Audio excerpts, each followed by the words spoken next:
How many this is your first Sukkot that you've ever celebrated? Like, okay, good. Well, for everyone, not just you guys, but for everyone, let me tell you a few things you need to know about Sukkot. First of all, it has 3 other names. Can someone tell me one of the other names? That was all 3. That was wonderful. No, it is called Hag HaAsif, the Festival of Gathering. It's called just Hag, the festival. It is also, of course, Zaman Simchatenu, which I heard, the season of rejoicing. Sukkot is a 7-day festival. Bible's a little bit confusing because Shmini Atzeret falls on the 8th day. Is it part of Sukkot or is it a separate festival? Yes. Sukkot is one of the 3 annual, what are called Shalosh Regalim. These are the festivals in which you were commanded by God to go up to Israel to celebrate. In the temple, there was a special mitzvah to be in Jerusalem. What are the other 2 Shalosh Regalim? Passover and Shavuot. Excellent. You're doing well. The main mitzvah of Sukkot is to live in your sukkah for the time, to dwell in it. Now, most of us build a sukkah, then we sit inside and say, isn't that beautiful? But it's to live in it. That's the actual thing. The schach, the roof, is to be made out of a natural material that has not been created for another purpose. The other unique mitzvah, and I forgot to bring my arba minim, my 4 species in, but that's the other unique part. The lulav, the palm frond, the myrtle, the willow, and the etrog. These are the parts of the 4 species that we wave. And the mitzvah of fulfilling that is by 6 directions. You wave the lulav, right? You're facing front, right, back, left, up, down. We got it all covered when we wave the lulav. Each day during Sukkot, except Shabbat, we take our lulavim, and there's a circle of prayers that are said called Hoshanot. 6, except for Hoshana Rabbah, where rather than 1 circle in prayer, and this will happen tomorrow. And if you've never been a part of a Sukkot service, when a lot of people show up waving garden, fruit, and toys and branches, and they're walking around the bima and saying, God save us, don't worry, it's totally normal. That's what we do on Sukkot, okay? It's Hoshanot. It's something from the temple, and we recall it today. Let's see. And that is the last day, Hoshana Rabbah, tomorrow. There were very, very special, joyous water drawing ceremonies that took place in the temple during Sukkot. And I can't remember the exact quote, but it's something along the lines from one of our rabbis. If you've never seen the water drawing ceremony in the temple at Sukkot, you've never lived. So there you go. Many people have the custom to welcome into their sukkah, in Aramaic, ushpazin, the guests of the patriarchs and the heroes of Israel. So that is your run-through for Sukkot. You got it? Good. Shabbat Shalom. Let's get to the sukkah. But wait. There's something else, of course, that you really need to know about Sukkot. And actually, if you think about it, it's something that doesn't make a lot of sense because, check this out, we're told to rejoice in all of the festivals, but this one gets a particular rejoicing. Hence the name Zaman Simchatenu, like this is the one, the season of rejoicing. And think about what we're actually doing.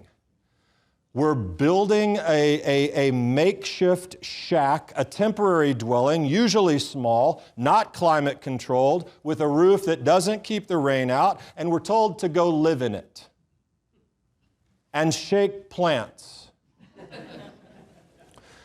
No, most of us have much nicer dwellings than the sukkah that we could probably rejoice better in than in the sukkah, if we really think about that, with a roof over our head and all kinds of blessings. But it's odd. Like many Jewish holidays, it's odd. Blowing a hollowed out ram's horn to wake up, Siri wakes me up just fine.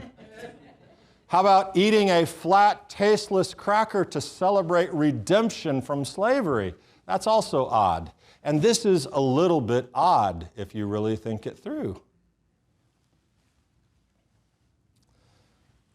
This is rejoicing in a shanty that would get laughed at in probably the poorest of countries. Now, someone would say, I'm missing the point. It's about the harvest and thanking God for the good crop and that He brought and that He would bring. It's about the water. It's about the rain. It's the four species, they're all connected to water, the willow, the myrtle, the fruit of the tree, the palm. It's about life and water and celebrating. And it focuses us we're focused on God's provision for rain. And listen, those are beautiful things, but I farm at Kroger. I don't have a connection to like agriculture and things like that. And so the harvest, while we should, when we bless our food, clearly we're thanking God from ground to table, and that involves a lot of people, but that's hard to make a connection. And then someone would say, well, it is. It's about redemption and provision. God blesses us with everything we have. And that's in the Bible. Rabbi, have you read it? You shall live in booths for 7 days. All the native born in Israel shall live in booths so that your generations may know that I had the sons of Israel live in booths when I brought them out of the land of Egypt. I'm the Lord your God. You see, it's about God provision and covering. That's actually not what it says. It says you shall live in a booth so that you'll remember that they lived in a booth. I mean, truthfully, if we really look at this, Zaman Simchatenu, what it is it should be called the season of uncertainty. That's what it is. It's the festival of like, okay, God, provide the rain, because if you don't do that, we're going to starve to death next year. Actually, God, if you would, shelter us in this temporary thing that doesn't really keep the rain out very well, but at least we won't fry in the heat of the desert. Don't let it blow down, and God, please don't let any wild animals eat us in our sleep. And if I keep going down this trail, I realize something that for me personally, I hate being out of control. I hate uncertainty. I like being in control and knowing how things are going to work and what the day holds and what to plan and what to budget for, and that my dwelling place isn't going to fall down on me in the middle of the night, that I won't wake up with a coyote panting in my face. That I don't like uncertainty. I like control. And the whole holiday is sort of the opposite. It's a reminder of how little control you actually have, if you really think about it. So now all of a sudden, I don't want to rejoice. It's not happy to me to be sitting out there thinking about uncertainties in life. But I remember a teaching from Rabbi Norman Lamb of blessed memory about the lulav. One of the prayers during the Hoshanot, we say, Ana Adonai Hoshiana, God, save us. And then we say, Ana Adonai Hatzlichana, God, prosper us. And we're holding the lulav and the four species, but the only time we actually wave it during that little section of prayer, the only time that gets a wave from the lulav is when we say, Ana Hoshiana, God, save us. We don't say anything during the prosper us. We don't wave anything during the prosper part. It doesn't get an acknowledgement from the lulav, which is one of the central mitzvahs. In other words, the provision and prospering part, we don't get to connect that with the cool thing about Sukkot. It's something interesting, but why? Why? Well, it's because the holiday is about uncertainty, and if we don't like that, because most of us don't, we are forced, if we're honest, to recognize that from that little shack sitting out there, we need to, what we really need to remember to connect to most is that every single moment of your life, every breath, every protection, the fact that you wake up in the morning, every basic part of your life comes from heaven. and you are not really in control of much.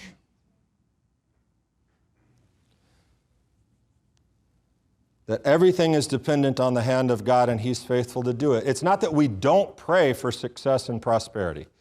We ask for what matters most. We acknowledge that God will protect, save, redeem us from trouble. And what matters, that is the thing that matters most. All of the things that we tend to worry about, our possessions, our income, our status, our jobs, our reputation, they matter. But in the big scheme, if God doesn't save you literally on a daily basis, I'm not talking about the flames of hell. I'm talking about God being with you, His dwelling presence being around you, above you, below you, everywhere. God, save us. It's a daily prayer, really, it should be.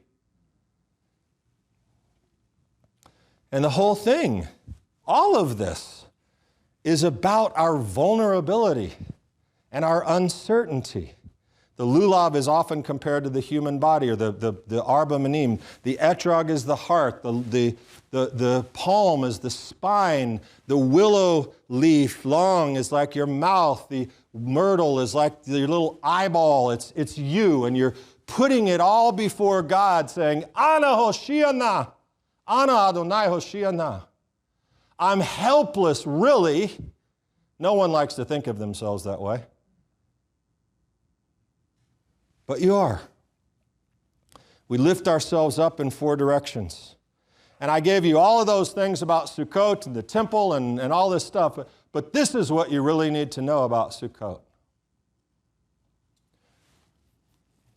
And let me give you by example. On Wednesday afternoon, Jeremy, where's Jeremy? Schoenwald. Jeremy. Jeremy, by the way, is the creative director at First Fruits of Zion. He does all of the Torah Club videos, how you sew it, everything imaginable that looks good on video at First Fruits of Zion. Jeremy Schoenwald does it. Thank you, Jeremy. But Jeremy was going to have a meeting with the creative team at something at First Fruits, and we have these chat threads. Jeremy said, see you in 5 minutes at the meeting. Stop. No, I can't. The Townsleys have been in a car accident. I got to go. And I called Jeremy. Said, what do you know? What's happening? What happened? He said, I don't have the details yet. We're going there. And you know, control immediately is out the window. Daniel, Danny, April, Daniel. Daniel had flown back to Texas because he had to work. So his wife and his son were here in Macon, Georgia, at our invitation. In Macon, driving down the road, and they are in a wreck that we don't know the extent of it. Only then do I hear Jeremy say, but I think the car flipped several times. And, you know, I was thinking about just the night before, seeing Danny running around in the front yard playing with all the kids. I had a long conversation with April about the future and what was happening and the good things to look forward to. And I said, oh my God, it can't be. This can't be. What do you know, Jeremy? Not much yet. And I said, God, this can't be you. This is not possible. You wouldn't do it. How could you do it? How would you let this family come enjoy and call? How could you do that? And I got to where it was supposed to be, and there was nothing there. I called Jeremy. There's nothing here. He said, you're at the wrong place. So I'm driving to another place. The roads, I arrived, the roads closed, fire truck, ambulance. Ambulance actually is pulling out. They're leaving. I look at their car. It looks like it went through one of those junkyard car cube things where they crush the car, and it's in the middle of the road, and I look, and there's Jeremy and Holly picking up their personal effects, strewn all the way down the road, picking up their clothes and just stuff that had flown out of the car. Where are they, Jeremy? What happened? Holly, what's happening? They're pretty messed up. April is bleeding, but they walked to the ambulance. Okay? So incredible, awesome, amazing. That was the question. I didn't really want to know the answer. I was afraid to get the answer to, are they okay?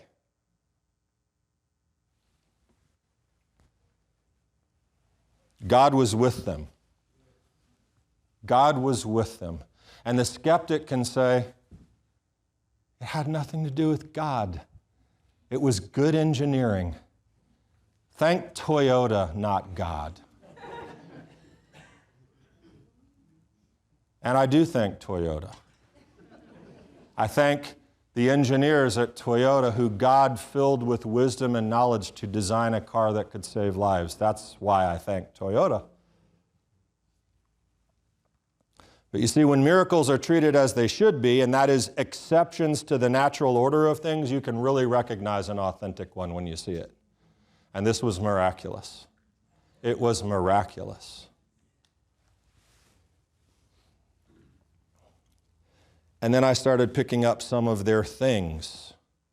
Got out of the truck and picking up some things and looking at in utter amazement at the car and airbags and everything.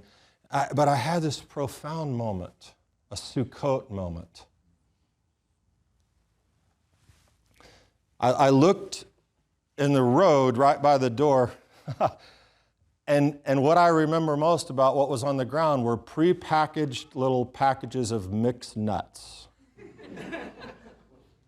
Almonds, cashews, peanuts in these packages. You see, they were camping. They had come to Macon to camp. So they had all of their groceries in the car. And I looked in the floorboard, and there was a little craft kit, probably Danny's, that was something that he was going to make for the Makers Market, I found out later, I think. And I saw their stuff, their food. I saw a jar of marinara in the back seat, intact.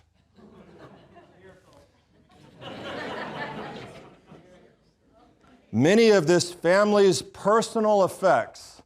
And then what I saw, and when I was writing this, I just was weeping, and I'm not going to do that now because it'll mess up my voice.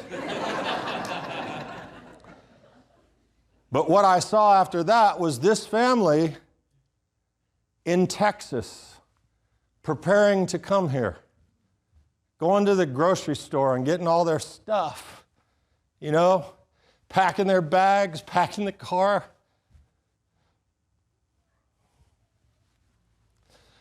The excitement, I mean, Danny loves to be here.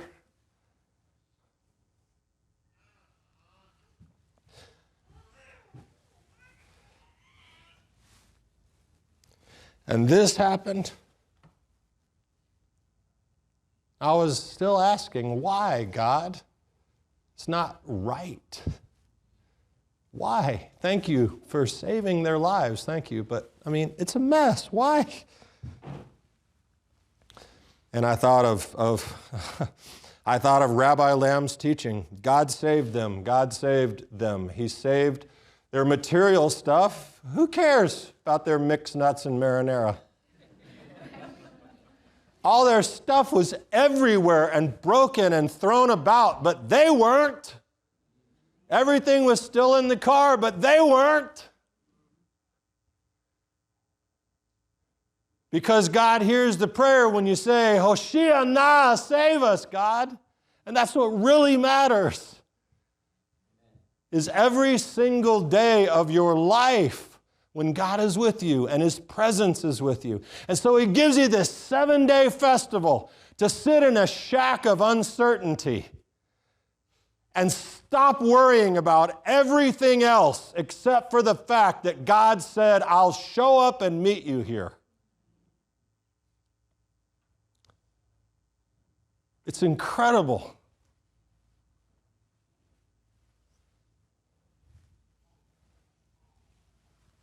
God saved them. And even in the absolute uncertainty of life, God is with us. And you might thinking, he's actually giving us a message to tell us that material things don't matter? I know. That's not the message. That's part of Sukkot, actually. Provision, crops, resources. But the sukkah, the holiday, the whole thing is about trust in the face of uncertainty and giving yourself to God and knowing that that's all of you. That's giving Him all of you. Your fears, your anxieties, your concerns. Even just for 7 days, and you don't know what He can do in that time. Because God desires to save you in so many ways beyond the threats of burning in hell. There's a life to live.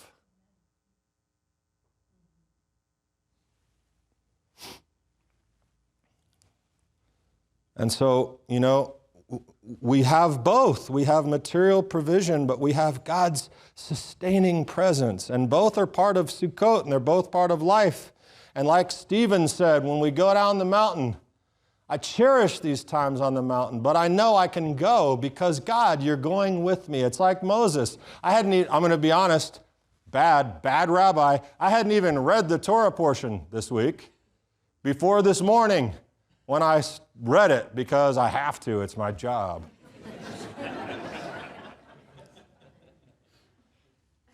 And I had written this and had all this written down, and I was thinking, it's like Moses said.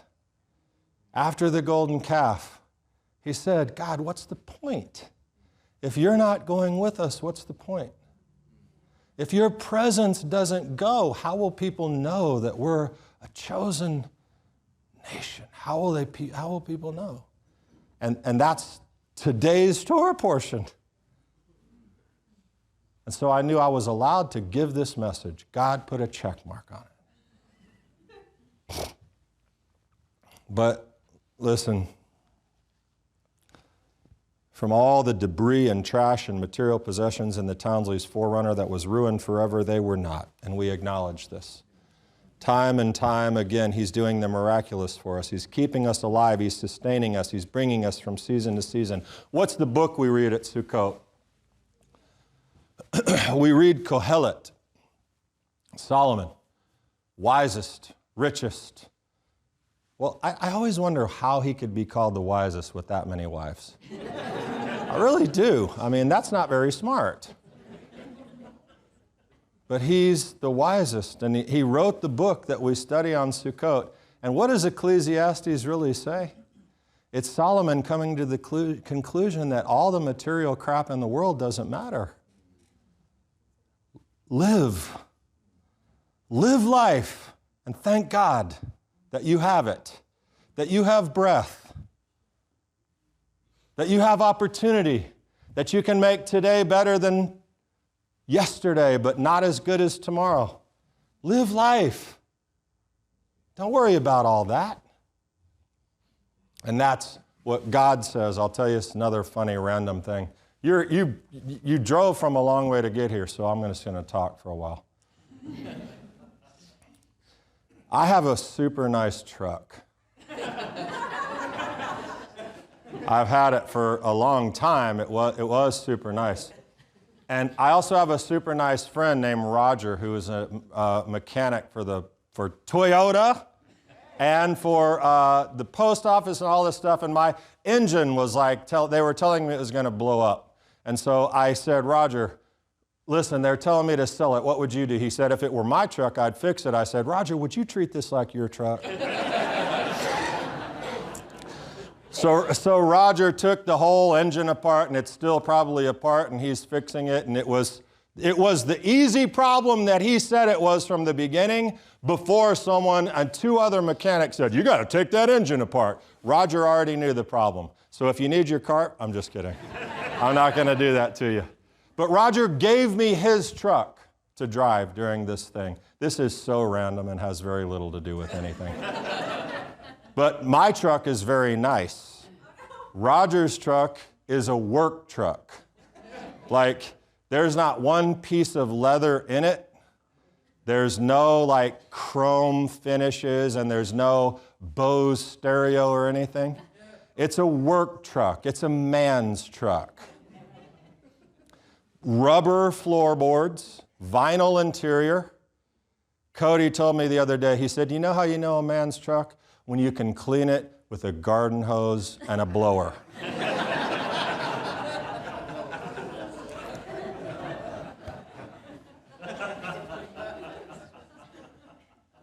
It doesn't have nice wheels, but it's got everything I need.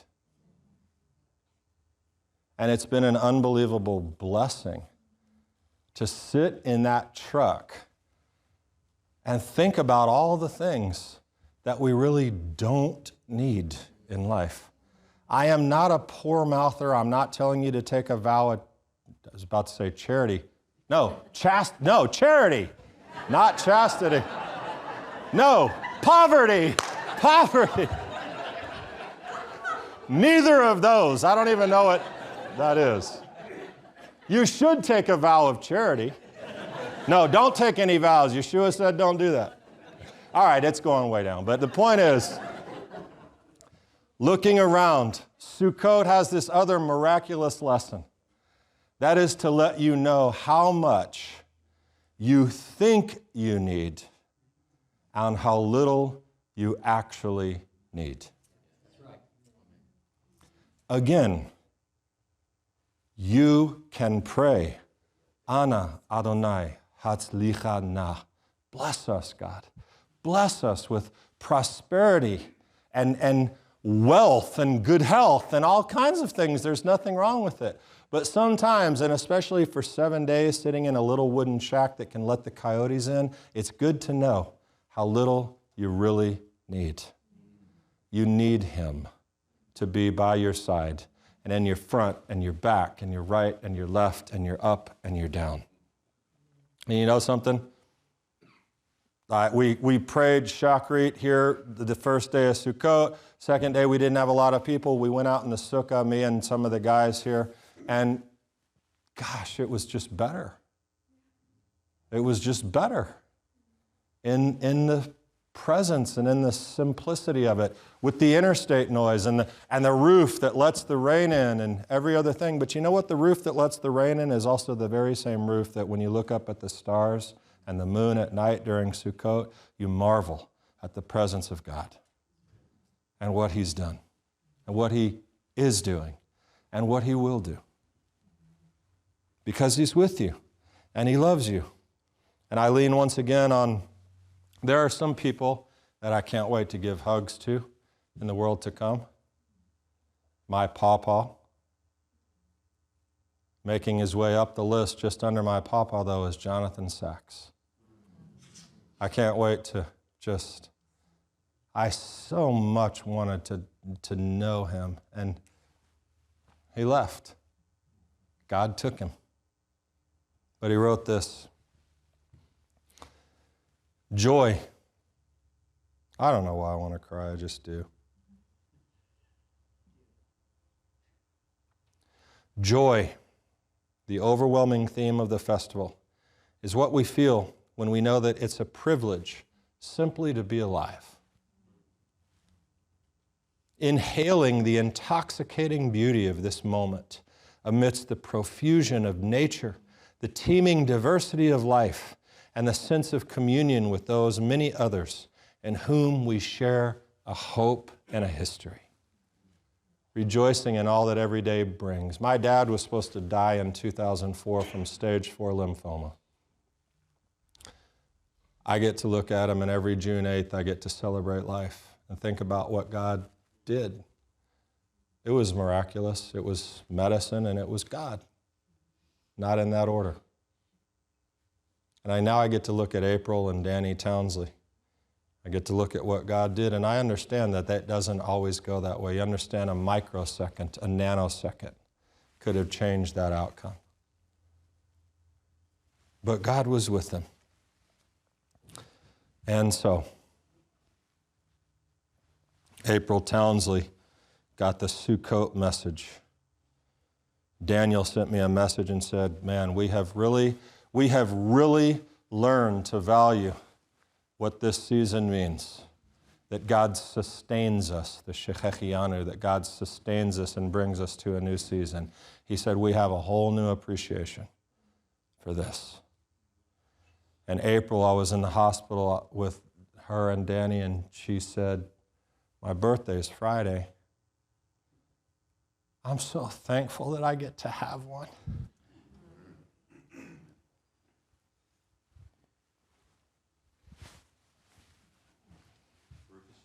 Go, God. Go, God. Go, God. But listen, this is it. Sukkot.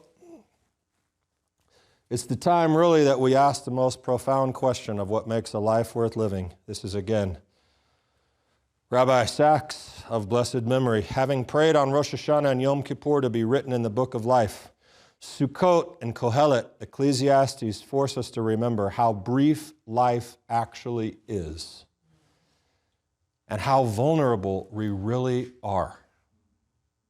You learn that in a second. Don't forget it. No one forget it. Ana Adonai Hoshia-na. Save us, God. Always be with us. Teach us rightly to number our days that we may gain a heart of wisdom. What matters is not how long we live, but how intensely we feel that life is a gift that we repay by giving to others. I read this quote yesterday. I don't want to live my life just the length of it. I want to live the width of it. That's so awesome. Every day. Modeh Ani, we sing. Thank you, God, for restoring my soul within me in compassion. How abundant is your faithfulness. I know that, I look at this room. This is plenty of room for me to rejoice, believe me, and for Kelly and for my parents. Last night was just, I couldn't imagine a more rejoicing time of Sukkot than right now, looking at you. And I know there's a lot of people online who, I wish you were here. We don't have a big enough sanctuary, but, we'd find a spot. But wherever you are, whether you're in this room or online, take some time over the next couple of days. You got a little bit of Sukkot left. Take some time and rejoice in the fact that God loves you. It's so cliche, but it's not. He loves you. He desires to be with you. He brings his presence to you during the holidays. And that is what you need to know about Sukkot. Hag Sameach. Shabbat Shalom. Let's stand.